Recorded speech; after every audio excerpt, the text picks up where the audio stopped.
Well, hey everyone, welcome back to another review. Today we're going to be looking at this set, number 75375, the Millennium Falcon. This is part of the new Star Wars Starship Collection series. And as you can see from the front of the box, there are 921 pieces. And this is part of the 25-year anniversary of LEGO Star Wars. So I'm really excited to build this, review it, and of course, break it apart and build some of my own creations, kind of like these. So, without further ado, let's get into it.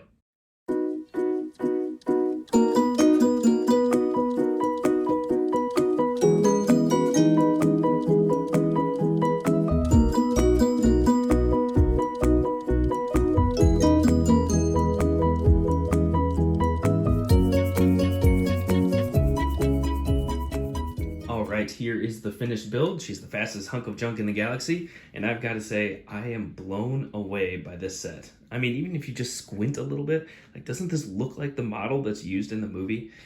Again, let me just, I'll pull it off the stand and so we can take a closer look at all of the details. Again, the greebling on the side and on the top, I think just create an incredible detail to this model.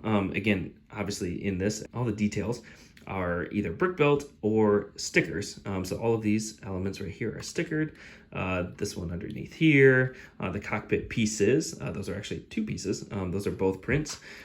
The airlocks on both sides are printed, and then of course these vents here in the back are also prints.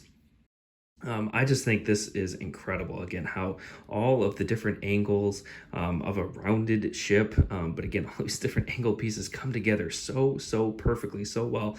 These panel pieces on all the sides, again, it's so cool how they clip together. Again, it's so simple and yet so satisfying to get this very slight angle, kind of, multiple angles, I guess, from all different sides.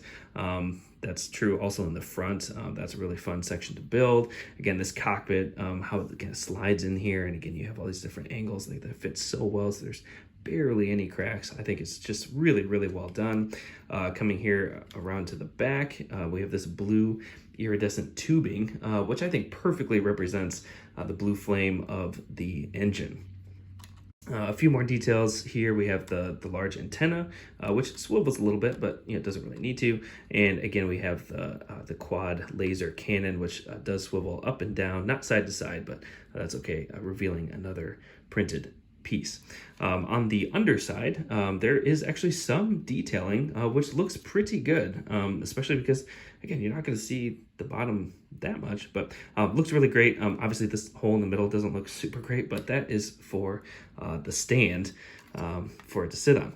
Speaking of the stand, this stand is the only one in the Starship Collection series that is built on an angle, which I think is pretty cool because it allows the Millennium Falcon to look like it's flying through space.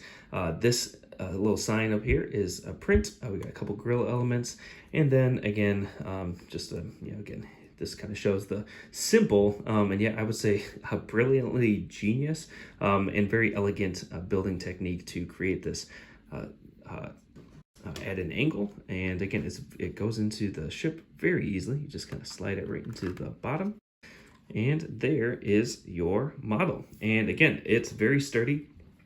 I'm not afraid it's going to fall or anything like that. This is a great model. So now that we've looked a little bit closer, what are my thoughts on this set as a whole? Well, obviously I'm a big fan. I like this set way more than I thought I would, and to be honest, I actually had pretty high hopes going into it because I liked what I saw. First of all, it is bigger than I expected it to be. Again, this is scale-wise, it's not a mini version, but it's also not obviously large enough for minifigures, so it's kind of somewhere in between. But again, it's bigger than I thought. It's heavier than I thought, and it's way more solid and durable of a model than I expected. Again, it is a display model, but you can just grab it and kind of swoosh it around. And who wouldn't want to do that, even if you're an adult, because this is the Millennium Falcon. Again, build-wise, I thought that this was a great, challenging build. Not like in a hard way, but in a very peaceful and enjoyable kind of way. Again, I found myself often stopping, at random steps just to enjoy the view mid-build, but also just to be present and enjoy the simple and creatively brilliant techniques that were used to build this. Again, not just to make it look nice, but also to make it such of a solid model. Now, obviously, this Lego set is more of a display item, so I understand that most people probably aren't going to break apart their Millennium Falcons, but Lego is designed to build and break apart and recreate into whatever and wherever your imagination takes you. So I'm really excited to get to do that and to show you some of the alternate builds that I've created using the pieces from this set. All right, let's take a look at the first alternate build, and this is obviously the classic X-Wing Starfighter, another original Star Wars trilogy starship. And I am actually pretty happy with this. Yeah, I mean, it was a challenge to build, just like any builds with when you're just using a limited amount of pieces and types of pieces. But yeah, I liked it. It was fun. It was a fun challenge. Kind of getting to do some of these sideways building, even some upside down building was a lot of fun.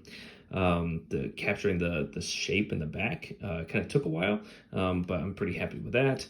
I'm not as thrilled with the back of the engines.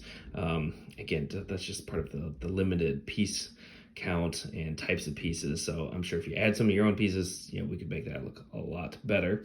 Obviously, adding R2D2 was a fun little detail, and yeah, it's a fun build. It was fun to build, and it's kind of fun to play around with.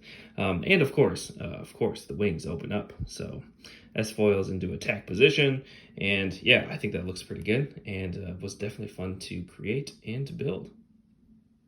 All right, next up, in a similar vein, this is the B-Wing Starfighter. I really wanted to use this cockpit piece for something, and so this is what I came up with. I'm pretty happy with it. I like, especially the front, like these vents kind of pieces kind of wedged in there. I like this whole body section. This was very challenging to build. In fact, this is not actually connected or attached to this neck area that goes all the way down into this lower wing here. It's not connected, at least like by any studs or anything like that. It's just kind of locked into place. So definitely a different type of technique, and it was tricky trying to get it to be pretty sturdy, but again, it is no movement. And I think it looks pretty good. It captures most of the details. It got some of the cannon, the guns. Up here on the neck section, we do the cockpit, and of course I had to make it rotate so as it's flying through space, the cockpit stays upright. There we go.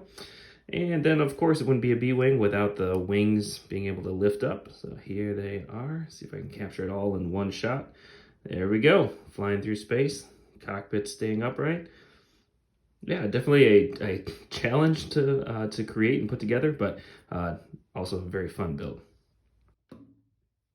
And last but not least, we're flipping to the dark side. This is the Imperial Star Destroyer. I knew I wanted to at least attempt building a Star Destroyer using the pieces from this set. And, overall, I'm fairly happy with how this turned out. It, would have been nice if it included a few more of these, wedge panel pieces to more accurately capture the unique shape of a Star Destroyer. But I think you can tell what it is.